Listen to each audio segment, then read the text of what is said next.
Oh yeah, we called them bips. Yeah. So next up, I'm proud to introduce the illustrious and brilliant Stephanie Baird, who's been published multiply in Meat for Tea, the Valley Review, and who has also had her art on exhibit in the gallery at Sound Lab, a true Renaissance woman. You're welcome. Thank you so much, Elizabeth. Um, do I need to? I might need. I guess this is okay. I'm very short, unfortunately. He needs more volume.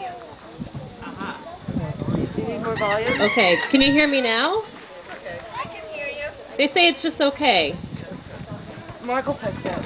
He knows how to do that. Lori can hear me. That's all that matters. That's right. Okay, so I'm just going to start actually with not my own poem, but a poem by Hafiz, who lived from 1320 to 1389, and it's just sort of one of my very favorite poems. And because this is like a day of peace, I thought it would be good to read this one as well. The subject tonight is love. It happens all the time in heaven, and someday it will begin to happen again on earth, that men and women who are married, and men who are lovers, and women who give each other the light, will often get down on their knees, and while so tenderly holding their lover's hand, with tears in their eyes, will sincerely speak, saying, "My dear, how can I be more loving to you? How can I be more kind?" So that's one of my favorite poems. Simple, yet effective. Okay. Okay, so I will next read a poem about autumn that I've sort of wrote for Ben a few years ago, but sort of my favorite autumn poem, and a lot of my poems are sort of love poems for Ben, but here we go. This one's called Last Minute Birds. Rubber presses the earth, pestling leaves into the soil's mortar, poultice for a season's end. Red spills into inevitable convalescence. Pigment flashes its hue like a gold tooth full. A little dye for autumn, an etch-a-sketch double-cross, helixed into wheat-colored ground.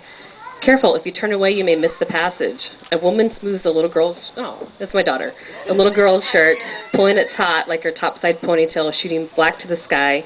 I see the girl and she sees me. We're each suspended in the air behind vertical slats. Fat squirrels straddle picket fences, and leaves bustle with last-minute birds. I love the last burst of blinding color before trees retreat, bear style, to live another season. This way they manage immortality, cryogenic snow connecting them to the endless existence, freezing seed until a new time. Today you walk ahead on the path, stopping occasionally to peer into those dark, lovely woods. I invite black and red caterpillar for a trip aboard my yellowed leaf. Looking up, we share a half smile about little lives and cosmic equations that don't add up. And we remember that no unified theory of existence exists except for this moment. So that's awesome. Thank you.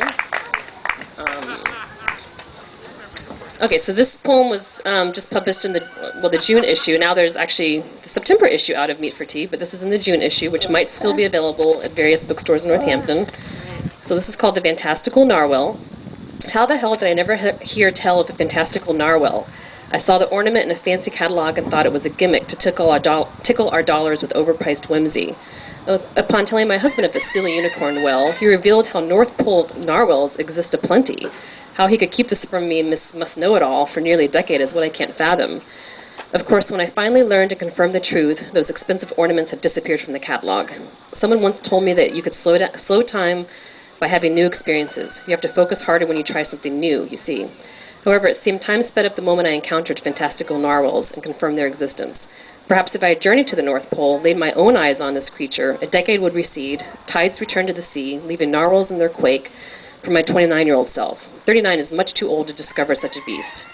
And in case you didn't know, any journey across time and sea includes silver zeppelins, husky dog sledding, a boat with an ice cutter, beef jerky and whale blubber, oranges to prevent scurvy, as many Honeycrisp apples as one can carry, and a dozen hard-boiled duck eggs, cushioned in bubble wrap.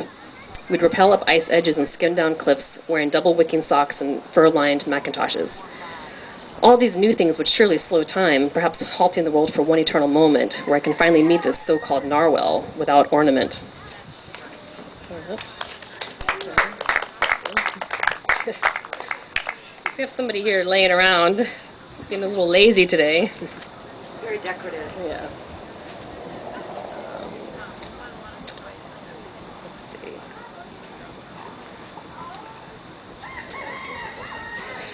Hi, sweetie. Hi. She's normally not this huggy. This is very strange, but I'll take it. Okay, this one's called There's Never Not Pairs. There's never not pairs in those upscale galleries where ubiquitous gallerinas float on slim and shiny wedges, dim faces disappear behind slim and slick counters, and shiny round apples hum below obelisks of plexiglass. Those detached, listless stares, framed by porcelain skin and wispy hair, empty heads laying low, pay tribute to the elevated ordinary. Forever those damn pairs, verdant luminescence, forthright and subtle, the triumphant still life, supposed piece de resistance, always at home in anyone's home. But de rigueur merely means nothing special, not universal, and one tires quickly of the everyday anyway. Yet I never tire of you or yours, my sweet everyday love, with your strange everyday creations, rarefied and true. You paint of nothing familiar, no pears, nor leaves, nor sweating roses, just the prosaic of your mind. Reverse negatives of thought, tiny lines of minutia, convolutions of ink and idea, theme and life, grim detritus overflowing ego's brim, spilling into the world of pears and knocking waif-like gallerinas aside with the force of reckoning. I love how your light, steady fingers, hesitant and firm, reach with Cimmerian paint into the daily grind, transfiguring all encountered like Odysseus' sirens. Each time I gaze, labyrinthine landscapes of unadorned thought gratefully carry me away through your everyday maze. And far from the reach of those damn pearlescent pears, we float high above the heads of those damn gallerinas. So that's about Ben's art versus pears. So, let's see here. Hi, Mira. Mira. Okay. And I might read a couple oldies. Some of the first poems actually that Elizabeth published. Let's see here. This one's called Crawfish Conflagration. So I'm originally from Texas and spent, a lot of time growing up in Texas and also in New Orleans and Louisiana. Crawfish congregate on beds and deltas, supine in seas of mud, red flash, zigs of scales with whiskers twitch, stir under my net into mud so deep, the weight of shifts, earth's turn, moon's pull, red flash, eyes lull, seahorse arches break, hemorrhaged red clots, held in thatched gauze. I raise my net through the dark so deep, thinking of my metal cot, tin cup. Dirt floors need sweeping, need stomping, need wood. Newspaper will wallpaper my floor tonight. The stories living red, flesh under yearning eyes. The stories red flash, zag scales undulate. I lower my net, set my boat afire. The fire will feed many mouths tonight. That's just think about crawfish. And okay, so I think we're down to the last couple of poems, and these both kind of have similar themes. So this one is called Jug Handles and Slingshots. Centrifugal ventriloquist shooting muons, we slingshot around the jug handle. How did folks get their kicks before cars? Joyrides on black buggies and mottled horses, hanging over the edge by a slim leather stirrup. Mumbled air bubbles escaping via squeaky burps, landing 10 feet away, separated from birth. Yep, I like a fast slingshot, a fast jug handle, a fast ride. I'll go anywhere, shoot to the moon, hang from a horse, hold tight to a buggy top, flop it in the wind, like some laundered, tornado-tossed gingham shirt. And I like how you take it slow, take the corners slow, take a lazy drive to the sun, no longer a boomerang, just an easy meander down jug handle lane. This way I can get a good long look at it all. See tiny bright muons where streaks once lived. See a star before it shoots, see the faintest horsehair, up close and personal, touch the black hole's edge. Just don't list us over the mumbling rumble strips. We're on a mission together, combining fast and slow, bright and dark, tame and wild, muons and eons. Let's just see how it goes. And then, thank you. That was also in a Meat for Tea. Okay, so this is my last poem, which is my most recent one. I might still be working on it a little bit, but let's see how it goes. Flotsam and Jetsam Universe. Do you have a vision, quest, mission, a raison d'etre? What purpose do your atoms, star detritus that they are, serve? Heck, did you even know that your atoms are just borrowed for a millisecond, if that, before they move on to the next big thing? What's yours is not really yours, but a hasty stop on an interstellar voyage. From the remains of dynamic starburst, electron shootout over multiverses, quantum decay, and wormholes to settle into carbon, nitrogen, planets, water, fauna, seaweed, and membrane. You've heard it before. A person can't shake the same hand of the same person twice, or stick their toe into the same river once.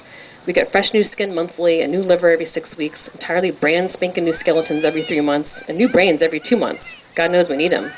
So what's it all about then, this flotsam and jetsam universe we share? Leptons knocking about like bottles in the sea, washing up here and there. Well, I know one of my missions. It's finding the tracks and scat that others leave behind. Yesterday I found a bird sculpted from shells placed at the river's edge. I was taking my daughter for a walk, showing her our place among water. Years ago I spotted the mystery box, where I deposit and retrieve universal artifacts. Serrated leaves, faraway rocks, rubber figurines, dying flowers from the sidewalk, empty shelves.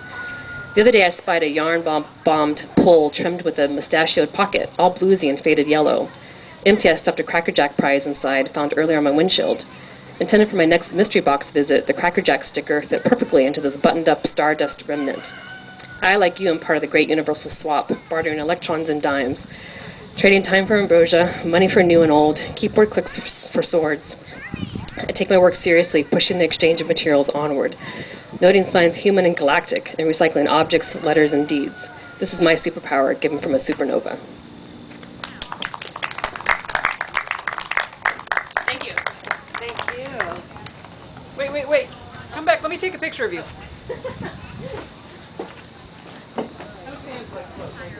Oh, That's very sweet.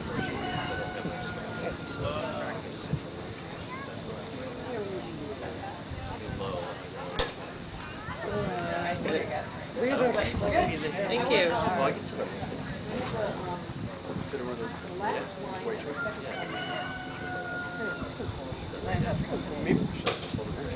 Give her a mic.